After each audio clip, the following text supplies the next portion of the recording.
ارتفعت أمس حصيلة حادث انفجار للبارود شهدته قبل 3 أيام منطقة ملوجة ببلدية أشمول بباتنا إلى 3 قتلى، وذلك بعد أن لفظ العريس أنفاسه الأخيرة متأثرا بالجروح البليغة التي أصابته في الحادث، ليلتحق بذلك بشقيقه وخاله الذين لقيا حتفهما في نفس الانفجار.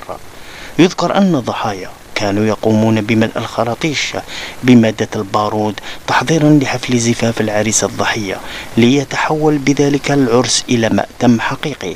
ذكر سكان ولاية باتنا بعدة حوادث مماثلة على رأسها مقتل 13 شخصا قبل سنوات من فرقة فولكلورية ببريكا تعرضوا جميعهم لحروق مميتة في انفجار مادة البارود أثناء موكب زفاف، رحمهم الله وأسكنهم فسيح جناته. إن لله وإنا إليه راجعون.